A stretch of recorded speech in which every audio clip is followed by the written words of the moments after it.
Good evening everyone, hope you will be fine. चलिए, तो हम 23 जुलाई तक करंट अफेयर्स पढ़ा चुके थे। आज 24-25 जुलाई की ओर बढ़ते हैं। 24-25 जुलाई के आसपास चलते हैं। 24 जुलाई 2020 फ्राइडे था और देखते हैं उस दिन के अखबार के तहत हमारे पास क्या क्या इंपॉर्टेंट सेगमेंट्स नोटेबल है। गोल्ड प्राइस रिकॉर्ड लेवल 51,473 रुपये प्रति 10 ग्राम, यानी गोल्ड प्राइस कितने पे गया? यू कैन अंडरस्टैंड, 51,400 रुपये पे। और ये अभी बढ़ेगा, घटेगा नहीं, ये 57,000 तक आप इसे जाने देंगे। Reliance industry limited come under 50 top company position 48/50 due to increase market capitalisation. बताया था ना कि किसी भी कंपनी की जो टोटल शेयर होता है उसकी जो वैल्यू होती है, तो total number of shares and it's values multiply, तो इसको कहते हैं मार्केट कैपिटलाइजेशन। ठीक है, बाजार पूंजीकरण। इसके आधार पर ये दुनिया की टॉप 50 कंपनी में आ गई और 48 रैंक पर आ गई। नेक्स्ट जो है, defence ministry approve for female short service commission staff can come under permanent commission in all of 10 organs of the defence staff should be apply for the permanent commission. बेटा, अब तक महिलाओं को defence में short service commission में ही नौकरी मिलती थी, परमानेंट कमीशन के लिए नहीं मिलती थी। शॉर्ट सर्विस कमीशन 10 इयर्स का होता है, एक्सटेंड करके उसे 2-2 साल के लिए 14 साल किया जा सकता था। लेकिन अब क्या हुआ है, पिछले साल जिस तरह से पार्लियामेंट में मिस्टर मोदी की सरकार ने बात की, उसके आधार पर अब यह हो गया है कि अगर कोई शॉर्ट कमीशंस में महिलाएं हैं और वो परमानेंट कमीशन में जाना चाहती हैं, तो वो विधिवत रूप से अप्लाई करेंगे, उन्हें परमानेंट कमीशन मिल जाएगा। पहला पॉइंट क्लियर। दूसरा पॉइंट, अब जो है डायरेक्टली रिक्रूटमेंट भी होगा परमानेंट कमीशन के तौर पर, ना कि सिर्फ शॉर्ट कमीशन। तो जिसको शॉर्ट कमीशन में आना है शॉर्ट कमीशन में जाएंगे, जिसको परमानेंट कमीशन में आना है परमानेंट में। शॉर्ट कमीशन में 10 साल की नौकरी होती है, 2-2 साल की, 2 एक्सटेंशन के 14 साल होता है। And as you the rule, defence में रूल है कि 10 साल तक अगर आप सर्विस करते हैं तो आपको कोई पेंशन नहीं मिलेगा, कोई पेंशन नहीं मिलेगा, ये चीजें हैं। लेकिन अब क्या है, परमानेंट में जाइएगा, पेंशन आपका मिल जाएगा। तो ये चीजें हैं, तो ये लागू हो गया है, एक्टिवेट हो गया है। Next, NIT national technology institute. तो इसको एनआईटी को कहते हैं नेशनल इंस्टीट्यूट ऑफ टेक्नोलॉजी। जो लिखा है उसको थोड़ा सा वर्ड्स को, जो ऐसे है उस वर्ड्स को ऐसे कर देना है, नेशनल इंस्टीट्यूट ऑफ टेक्नोलॉजी। ठीक है, गेटिंग एडमिशन न्यू, ठीक है, ended compulsory 75 marks in 12th and now for admission JEE mains cleared plus 12th पास। याद रखिए, नेशनल इंस्टीट्यूट ऑफ टेक्नोलॉजी के तहत अब अगर आपको एडमिशन लेना होता था, अगर किसी एमटेक वगैरह सब प्रोग्राम में, तो आपको जेई के मेंस एग्जाम पास करने होते थे, प्लस 12th क्लास में आपका मिनिमम 75% मार्क्स रहता तो एडमिशन। इस बार कोरोना को देखते हुए इसे टेम्पररी बेसिस पर एनआईटी में एडमिशन के लिए जेई मेंस क्लियर करना तो जरूरी बना ही दिया है, प्लस जो 12th लेवल में 75% मार्क्स की जो मैंडेटरी थी उसमें जस्ट पास कर दिया गया है। यू हैव टू 12 पास, यानी जो 12 पास करेगा वही तो फिर इंजीनियरिंग कर रहा है, तो ऑब्वियसली ये चीजें कॉमन हो गया, तो ये ध्यान रखना। Next, supreme court decree, yoga and health education is not compulsory syllabus और सब्जेक्ट्स इन स्कूल। अभी एक मसले पर हाई कोर्ट दिल्ली ने कहा कि योगा क्लासेस या योगा सिलेबस और हेल्थ से रिलेटेड सिलेबस ये कोई कंपल्सरी एजुकेशन सिलेबस नहीं है स्कूल के लिए। It is depend upon that schools, it is not can be make the compulsory education, but vocationals additionals आप इसे दे सकते हैं। Chandni Chowk Delhi 9 AM to 9 PM non motorised vehicles area declared. I would like to be say, Chandni चौक जो world famous है दिल्ली के संदर्भ में देखें तो ये चांदनी चौक का जो रास्ता है बीचों बीच लाल किले के सामने से जो देखते हैं, यह चांदनी चौक का रास्ता पहले ये रास्ता नहीं था, बीचों बीच फाउंटेन था, कंटिन्यू कैनाल, और उसके दोनों किनारे जो थे रास्ते थे। समय के साथ अंग्रेज आए और इसको मिट्टी डाल के बराबर कर दिए, और समय के साथ सड़कें बन गई। और सड़कें कैसी, हम आप जानते हैं कि इतनी चौड़ी सड़कें होते हुए भी हम कैसे चींटियों की तरह वहां सड़कते हैं। वहां पर तांगा, घोड़ा गाड़ी, कार, बाइक, आदमी, पैदल, बैलगाड़ी सब चलते हैं। लेकिन अब सरकार ने एक, दिल्ली की सरकार ने एक कोशिश करी और अब क्या किया कि चांदनी चौक के ब्यूटिफिकेशन, सौंदर्यीकरण के तहत अब 9 बजे सुबह से लेकर 9 बजे रात तक अब चांदनी चौक के मेन चौराहे, चांदनी चौक से लेकर के फतेहपुरी मस्जिद के बीच तक कोई गाड़ी नहीं चलेगी। पैदल जाइए, पैदल। और हाँ, इसका ब्यूटिफिकेशन कर दिया गया है। लाल पत्थर से सड़कें बनाई गई हैं, फ्लावर स्पॉट डाले गए हैं, बेंच डाले गए जगह जगह बैठने के लिए, पेड़ पौधे वगैरह, ये सब, फूलों की क्यारी, हर चीज़ की व्यवस्था है। अब ये एक टूरिस्ट अट्रैक्शन पॉइंट के रूप में बहुत अच्छा होगा, और जो फॉरेन टूरिस्ट यहाँ आते हैं उनके लिए भी अच्छा है, माहौल भी अच्छा मिलना चाहिए। तो अब अच्छा है, अभी ब्यूटिफिकेशन चल रहा है, नवंबर में ये फाइनल हो जाएगा और पब्लिक के लिए, अभी भी पब्लिक जाती है लेकिन ओपन हो जाएगा। तो जरूर एक बार ब्यूटीफाई होने के बाद चांदनी चौक घूम आइएगा। नेक्स्ट,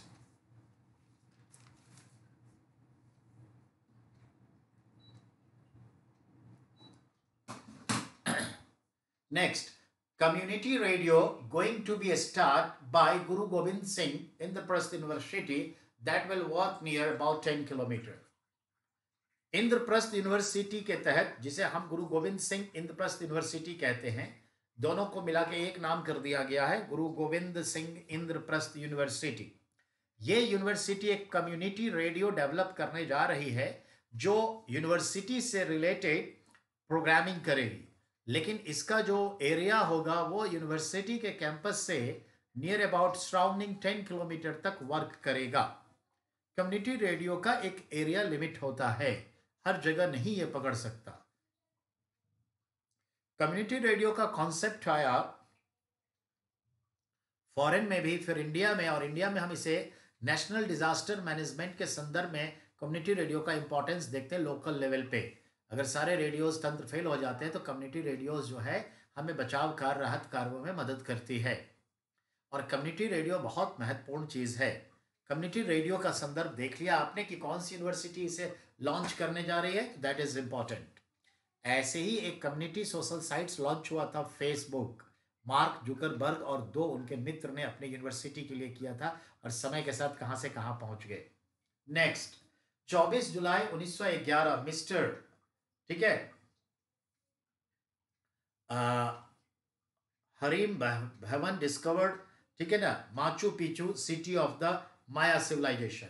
ये जो इस तरह से ईसा मसीह है ना पहाड़ पे माचू पिचू, तो माचू पिचू की इस जगह की खोज मिस्टर हैरियम बहन ने किया था 1911 में। आपके लिए कोई इंपॉर्टेंस नहीं है। MDH ये इंपॉर्टेंस है। महास, ठीक है, महासियादी हट्टी, महासियादी, दी मतलब की, जय माता दी, जय माता की, तो दी का मतलब की होता है पंजाबी में। तो MDH महासियादी हट्टी। वैसे ये ऐड में इसको प्यारा बनाने के लिए कह देते हैं मिर्ची धनिया हल्दी, जबकि इसका अर्थ मिर्ची धनिया हल्दी नहीं है। महासियादी हट्टी, फाउंडर महाशय चुन्नीलाल जी इन 1919। तो इस MDH कंपनी के 101 वर्ष पूरे हो चुके हैं। इनके पुत्र चुन्नीलाल जी के पुत्र फिलहाल है महाशया धर्मपाल जी, जो फिलहाल चेयरमैन है, बुजुर्ग हैं, और हमेशा MDH के ऐड में वो बुजुर्ग जो है आते रहते हैं। अब Mahashaya Dharampal ji, his wife name is Chanan Devi, जिनके नाम से उत्तम नगर के आगे जनकपुरी में चानन देवी हॉस्पिटल है, and his son name is Rajiv Gulati. Rajiv Gulati जो हैं इसके MD हैं। कुल मिलाकर के अगर देखा जाए तो महाशियादी हट्टी, इस बार सवाल बनेगा, पिछले साल भी बना था, 101 साल पूरे हो गए, ये इंडियन आइकॉन इंडस्ट्री हो चुकी है।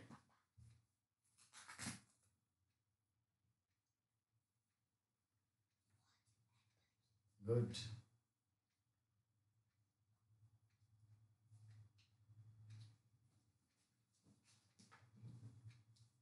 गुड, अच्छा।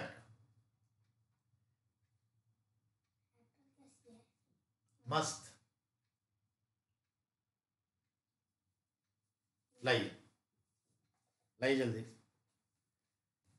ये क्या है? Apple iPad mini. बेटा ये हमारा बेटा आजकल पेपर वर्क करता है, लॉकडाउन में बोर हो जाता है, तो ये एप्पल का रियल में कुछ ऐसा ये टैबलेट या लैपटॉप नहीं है, और वो कागज़ से बनाया है, बहुत ही खूबसूरत। चित्रकारी भी करता है, और फिर ये आगे बच्चे अपने समय को आगे अरेंज करते हैं कि कैसे टाइम पास करना चाहिए। सीरीज 5। अब छोटा बेटा मेरा ये घड़ी बनाया है, एप्पल एप्पल सीरीज 5, जो बहुत अच्छा है।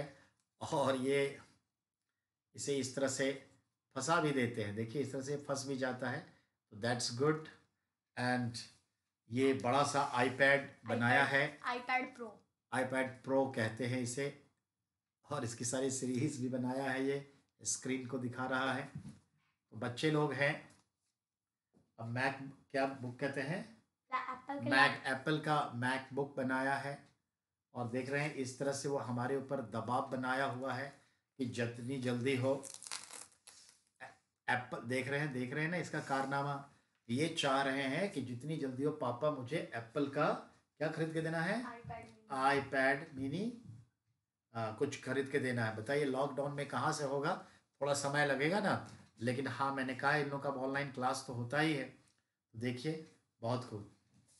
चलिए बेटा आप लोग आप शांत रहिए, अब हमें भैया लोगों को पढ़ाने दीजिए, दीदी लोगों को पढ़ाने दीजिए। चलिए okay, come to the point बेटा, I am sorry for that, बीच बीच में ये एडवर्टीजमेंट हो रहा है, ठीक है ना। चलिए, तो मैंने कहा आपसे एमडीएच के बारे में। अगला है banking, bank of Maharashtra, punch line एक परिवार एक बैंक।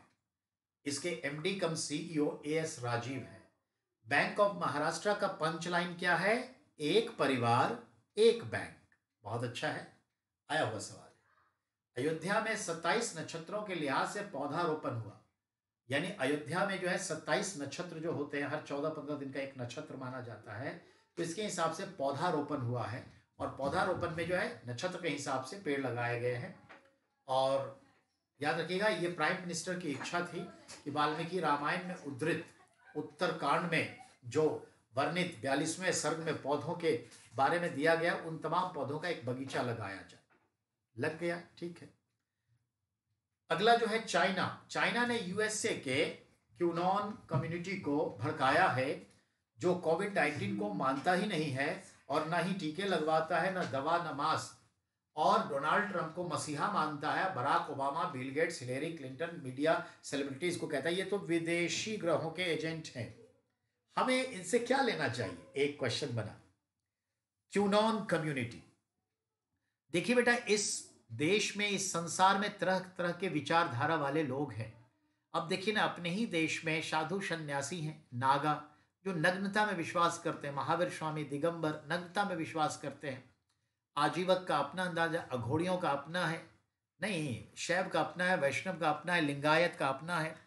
ऐसे ही हिंदू धर्म, वैष्णव धर्म, इस्लाम है, सिया है, सुन्नी है, सबका अपना अपना है।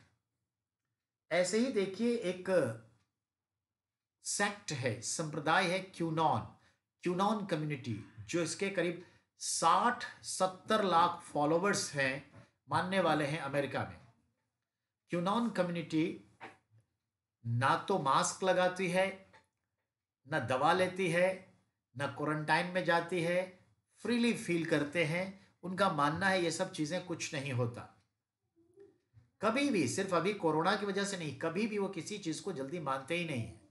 डोनाल्ड ट्रंप को मसीहा मानते हैं, और बाकी जो बराक ओबामा हुए, बिल गेट्स हुए, हिलेरी क्लिंटन हुई, और जो सेलिब्रिटीज, हीरो हीरोइन, इन सबको कहते हैं ये सब अन्य ग्रहों के बाशिंदे हैं जो यहाँ धरती पर आए हुए हैं। और अभी जिस तरह से ये तहलका मचा रहे हैं कि इस चीज़ को समझ नहीं रहे हैं, ये कम्युनिटी, क्यूनॉन कम्युनिटी जो है, देखते हैं नग्न घूमते हैं, साइकिल चलाते हैं। कभी जाइए गूगल पे, यूट्यूब पे जाइए, nudity of community, as community डालिए, न्यूडिटी कम्युनिटी या न्यूड कम्युनिटी, सब कुछ आ जाएगा बेटा। तरह, मैंने कहा ये दुनिया अजीब है। आपको तय करना है कि आप कैसे जीना चाहते हैं। दूसरे की तरफ उंगली उठाने से अच्छा है कि अपने को बेहतर जिंदगी मिल जाए, वो अच्छा है बेटा। क्योंकि दूसरे को उठाना शुरू करेंगे तो संभव नहीं होगा। अब जैसे देखिए बहुत सारे लोगों ने सोचा कि मुस्लिमों को हम इस तरह से समझाएं, समझ जाएंगे, पता चला खुद पागल होकर अलग होकर बैठ गए। कुछ लोगों ने सोचा रवीश को समझा दिया जाए, रवीश की रिपोर्ट। रवीश को समझाने के लिए एक अजीत भारती जी आए, हमारे बिहार के गया क्षेत्र के ही हैं शुरुआत में, और पता चला अब वही कहते हैं कि अब रवीश को हम अब उसको नाम दे दिया लिबरांडू करके, यानी गाली भी है और लिबरल को व्यंग में दिया है। और अजीत भारती जो है अब वो खुद पक गए हैं, क्या कितना रवीश का वर्ड बोले। एक्चुअली लोगों के फीचर्स अलग अलग हैं बेटा, ये मान के चलिए, पर तटस्थ रहना भी उचित नहीं है। पर किसी चीज में ज्यादा अति हो जाना संभव नहीं है, ये संभव नहीं बनाएगा। तो बेहतर है कि अपनी जिंदगी को सुधारिए, सब सुधर जाएगा। ठीक है, कहने का मतलब ये है कि क्विनोन कम्युनिटी ऐसा ही है अमेरिका का, और ये इंपॉर्टेंट हो जाएगा। तो इस समुदाय से जुड़े 7,000 ट्विटर अकाउंट प्रोहिबिट, बंद कर दिए गए हैं, ये ध्यान में रखिएगा अमेरिका में, इसलिए क्विनोन कम्युनिटी इंपॉर्टेंट हो गया। 23 जुलाई 1927 को Bombay radio broadcast starts in the India 93 years completed. बेटा भारत में 23 जुलाई 1927 को पहली बार रेडियो सर्विस की शुरुआत हुई, बंबई से 1927 में। इस तरह से लगभग 93 इयर्स हो गए भारत में रेडियो के। समझ में आई बात? तो भारत में रेडियो के आने का कितना साल हो गया? 93 वर्ष। भारत में रेडियो डे कब मनाया जाता है? तो आप भी जानते हैं कब मनाया जाएगा, 23 जुलाई को, इंडियन रेडियो डे। चलिए अब आते हैं बुक्स के ऊपर। Thinking fast and slow, Daniel Kahneman, ये नोबेल अवॉर्डी हैं, इकोनॉमी के नोबेल अवार्ड पा चुके हैं, डैनियल कहमन हैं। इन्होंने लिखा है एक book, thinking fast and slow, it will good question, the power of habit. कोई भी चीज आदत पड़ जाती है तो बहुत इंपॉर्टेंट बात है। देखिए गरीब मजदूरों को 12 घंटे काम करने की आदत है, कोई फर्क नहीं पड़ता। हमें 8-10 घंटे पढ़ाने की आदत है, फर्क नहीं पड़ता। लेकिन जिस दिन नहीं पढ़ा, 1-2 दिन तो अच्छा लगता है कि चलो बच गया, आज नहीं पढ़ाना है, तीसरे दिन काटता है मन, काम ही नहीं है, मन नहीं लगता जब तक आप लोगों से रूबरू नहीं हो जाते। नेचर है, habit, habit is power. Habit यानी प्रैक्टिस, प्रैक्टिस में परफेक्ट, नो डाउट। तो 100-100 किलो की बोरियां उठा लेते हैं हमारे गरीब लोग, और गरीब लोग ही नहीं, जिसकी हैबिट है, हमारा संदर्भ वो है। तो याद रखिएगा। अब अगला है book the power of habit, why we do what we do in life and business, यानी क्या हम करें क्या ना करें अपने जिंदगी में, अपने व्यापार में, यानी द पावर ऑफ हैबिट। ये कहा है चार्ल्स हर्डिंग ने, चार्ल्स हर्डिंग की एक किताब है। अब आइए, Walmart India now become part of Flipkart with 100% share. Walmart जो है, फ्लिपकार्ट जो है, एक दूसरे में मर्ज हो गया है।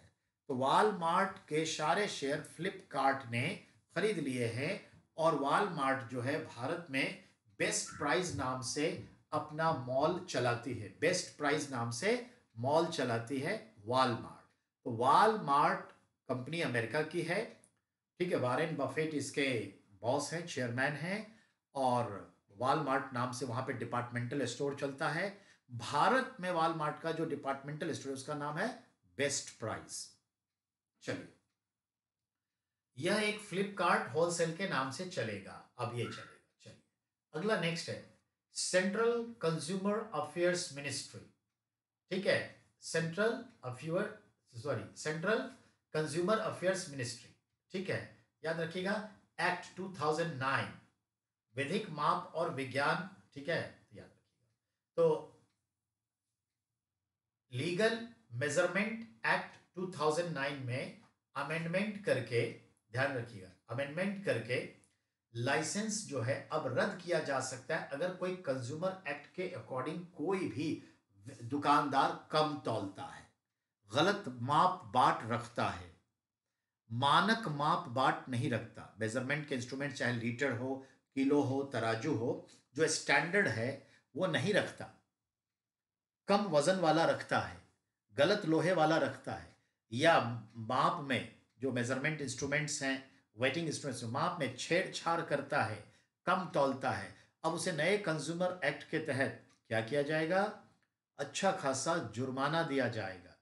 अब कारपोरल पनिशमेंट नहीं है, अब शारीरिक दंड नहीं मिलेगा, तो क्या मिलेगा? याद रखिएगा, अगर अब कम तौलने वाला है तो उसका लाइसेंस रद्द किया जाएगा, जुर्माना लिया जाएगा, लेकिन जेल की सजा नहीं होगी, बिना जांच की सजा नहीं होगी, बिना जांच करनी ही पड़ेगी। बिना जांच वाले बाट इस्तेमाल करने पर 10 लाख रुपए तक का जुर्माना, दोहराने पर जुर्माना प्लस 6 मंथ का जेल होगा।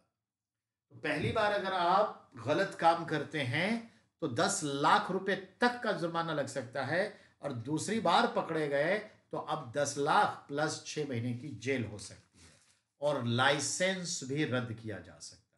तो that is important, it will a good question for coming valuable exam. अब आइए, e wallet companies, HDFC securities and NBFC, जो नॉन बैंकिंग फाइनेंशियल कंपनीज है, और HDFC सिक्योरिटीज कंपनीज जो है, जो ई वॉलेट कंपनीज है, ने एक योजना पेश की है जिसके तहत सोना बेचने वाले MMTC MAMP गोल्ड अकाउंट लेकर आई है। MMTC भारत में सोना बेचती है, जो खनिज पदार्थ के रूप में निकलता है उसको बल्क में मार्केट में बेचती है, ठीक है। तो याद रखिएगा, MMTC के थ्रू HDFC और NBFC मिलकर एक काम कर रही है कि अब कोई भी व्यक्ति 1 ग्राम सोना भी जब चाहे खरीद सकता है, इवन 100 रुपए का भी सोना खरीद सकता है। तो मिनिमम सोना खरीदने के लिए क्या आपको चाहिए? 100 रुपीज।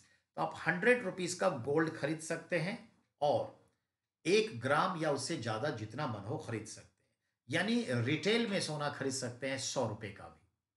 अगर आप 1 ग्राम सोना खरीदते हैं तो फिर आपको होम सर्विस भी दिया जाएगा। आप कहेंगे तो आपको घर पे ही लाके सोना बेच देगा, वहीं खरीद लीजिए, या आपको घर पे पहुंचा देगा, वहां पैसा दे दीजिए, होम सर्विस हो जाएगी, पर 100 रुपए का नहीं। तो याद रखिएगा, 9999.9 सर्टिफाइड गोल्ड होगा। कहने का मतलब 1000 का अब मानक हो गया ना। आप भी जानते हैं अब क्या होता है, हॉलमार्क, हॉलमार्क में 1000 यूनिट, तो 999.9 शुद्धता की सोने मिलेंगे, और 1 रुपए की जितनी कम कीमत पर एक्सचेंज कर सकते हैं। अगर आप बेचना भी चाहते हैं तो 1 रुपए के कम बैलेंस पर आप बेच सकते हैं, 1 रुपए के प्रॉफिट पर आप ले सकते हैं। 100 रुपए तक का सोना खरीदा बेचा जा सकता है, ऐसा स्कीम लेके आया है जो बहुत जल्दी इनिशिएट होगा। अगर 1 ग्राम गोल्ड लेते हैं तो होम डिलीवरी भी दी जाएगी, बताया था ना अभी। देखा आपने, बहुत सारे लोगों को पैसा होता है, लेते हैं, बहुत को होता नहीं है, लेने का मन है। तो ना राधा को 9 मन घी होए, ना राधा नाचे। लेकिन अब राधा को 9 मन घी की जरूरत नहीं है, अब तो राधा को जैसे जैसे पैसा होगा वैसे वैसे सोना खरीद लेगी, और एक दिन 9 मन घी हो जाएगा, एक दिन 9 किलो, 900 ग्राम, 9 ग्राम सोना हो जाएगा। तो आप छोटे छोटे में भी इन्वेस्ट कर सकते हैं, ये बता रहा है। अब आइए, top company in the world, remember, top company in the world on the market capitalization, number 1 is Aramco of Saudi Arabia। Aramco जो है सऊदी अरबिया का टॉप पे है। एप्पल कंपनी दूसरे नंबर पे है, ठीक है। माइक्रोसॉफ्ट तीसरे पे, अमेजॉन चौथे पे, अल्फाबेट गूगल पांचवें पे, और 48 पे रिलायंस इंडस्ट्री लिमिटेड है, जो बहुत जल्दी आगे बढ़ेगा, ये मान के चलिए। अब आइए, मणिपुर जल आपूर्ति योजना पाइपलाइन के जरिए स्वच्छ जल आपूर्ति का शिलान्यास हो चुका है। मणिपुर के सभी 16 डिस्ट्रिक्ट में हर घर नल जल योजना शुरू हो चुका है, चल रहा है, ये ध्यान रखिए। हर पूरे भारत में चल रहा है। 2022 से 24 तक हर घर में नल का जल पहुंचाना है, और इसमें रूल है, प्रत्येक व्यक्ति 55 लीटर पानी के हिसाब से जल लेगा। बेटा, गांव गांव में शुद्ध ड्रिंकिंग वाटर पीने के लिए और खाना बनाने के लिए, इन दो को लक्ष्य करते हुए हर गांव में जल हो। हर गांव में जो है एक छोटा सा स्मॉल वाटर टैंक बैठाया जा रहा है, पंपिंग सेट डाली जा रही है, बोर्डिंग डाला जा रहा है, और उससे उस लोकल एरिया में हर पंचायत में होगा, तो हर पंचायत में पानी पहुंचाने का काम किया जा रहा है। हमारे गांव में भी नल जल योजना के तहत गड्ढे खुद गए, पाइप बिछ गई है, अब हर व्यक्ति के घर में कनेक्ट करना है, बाढ़ की वजह से रुका हुआ है। हर व्यक्ति 2 पॉइंट ले सकता है ज्यादा से ज्यादा, और उसके लिए चार्जेस है, 50 या 60 या 100 रुपया, ऐसे कुछ चार्जेस है। तो पॉइंट्स के ऊपर है, हमने 2 पॉइंट्स लिया है। अभी कनेक्ट नहीं हुआ लेकिन हो जाएगा। अभी तक तो हम लोग अपने कुएँ से, ट्यूबवेल से, पंपिंग सेट से, हैंड पंप से भरते हैं मोटर चला के ये चीज़। तो ये हर घर नल योजना है। इसके तहत प्रति व्यक्ति 55 लीटर है। जैसे हमारे घर में अगर 5 लोग हैं तो 55 लीटर के हिसाब से। हो सकता है कल उसमें मीटर भी लग जाए, देखिए क्या होता है। अब मैं ये कहना चाह रहा हूँ बेटा, ये बात तो बड़ी अच्छी है। हमने तो कहीं पढ़ा नहीं है और ना ही कहीं मुझे सर्कुलर लगा है, या तो हमारी जानकारी में नहीं है या वाकई है ही नहीं। क्या गांव में तो इंसान के साथ पशु भी होते हैं, गाय, भैंस, बैल, बकरी।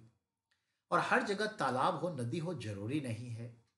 बैसाख के दिनों में बिल्कुल नहीं मिलता। कहीं तालाब है भी तो वहां पर आम लोग नहाते हैं, तो इन बकरियों को पानी पीना तो है लेकिन नहलाने की इजाजत नहीं देते। और कहीं है भी तो इतना गहरा, इतना गड्ढा और इतना कॉन्टेमिनेटेड वाटर है कि आप पशुओं को भी पिलाएंगे तो बीमार पड़ जाएंगे, फिर उसके दूध फूल खाएंगे तो बीमार पड़ जाएंगे। तो क्या इन पशुओं को भी नहाने के लिए और उसे पीने के लिए क्या शुद्ध पानी नहीं चाहिए, जो हमारी इकोनॉमी का हिस्सा है, जो हमें समृद्ध करता है? चाहिए ना। तो गांव में जब ये बात चली है तो मैं मान के चलता हूं कि कम से कम पशु पशु तो हमसे ज्यादा पानी पी लेते हैं, एक बार तो नहाएंगे, तो कम से कम 50-100 लीटर पानी तो पशुओं के हिसाब से भी पर डे के हिसाब से सप्लाई करना चाहिए। जब शहर में ड्रिंकिंग वाटर से हम और आप कार धो लेते हैं, बाइक धो लेते हैं, जेट टेक्नोलॉजी से धो लेते हैं, कितनी बार धोते हैं। गर्मियों में फूलों में ड्रिंकिंग वाटर देते हैं, गमलों में देते हैं, पूरा अपने बाउंड्री वॉल का सनमाइका वाला, टाइल्स वाला वॉल को धोते हैं, सड़क को ठंडा करने के चक्कर में ड्रिंकिंग वाटर डालते हैं, अपने घास के मैदान, लोन उन सब ड्रिंकिंग वाटर से, कुत्ते भी 4 बार नहलाते हैं, फाउंटेन चलता रहता है। क्या गांव में पशुओं के लिए पानी ना हो? होना चाहिए ना। बिल्कुल। तो ध्यान रखना है। अब अगला पॉइंट है क्या कहते हैं, पुडुचेरी।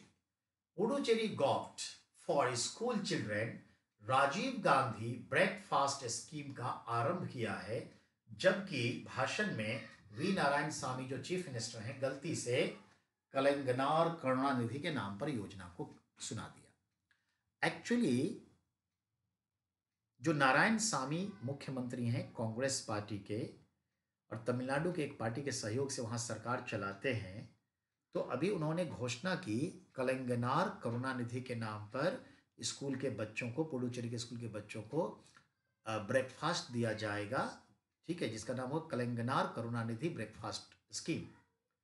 लेकिन तुरंत यहां सोनिया गांधी ने आपत्ति दर्ज कर दी कि कांग्रेस की सरकार है, किसके नाम पर बात कर रहे हैं आप।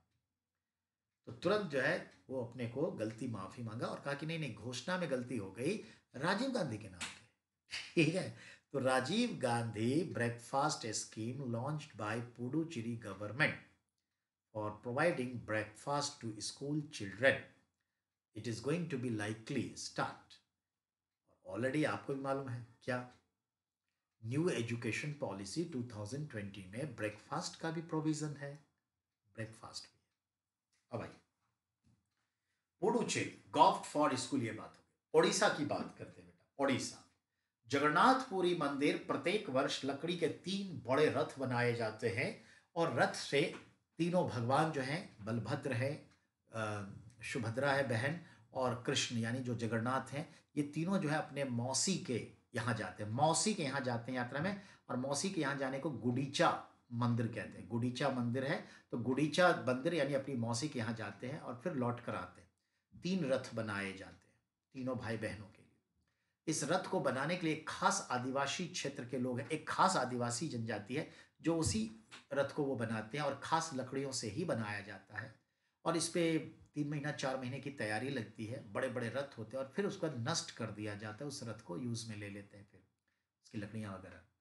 इस बार कोरोना की वजह से पहले तो सुप्रीम कोर्ट ने, नवीन पटनायक की सरकार ने कहा इस बार बंद, पर बहुत सारे लोगों को लगा कि कुछ कुछ तो हो ही रहा है, तो कोरोना के नियम को लागू करते हुए कुछ तो कर लो, एनुअल रिचुअल्स है, कभी बंद नहीं हुआ।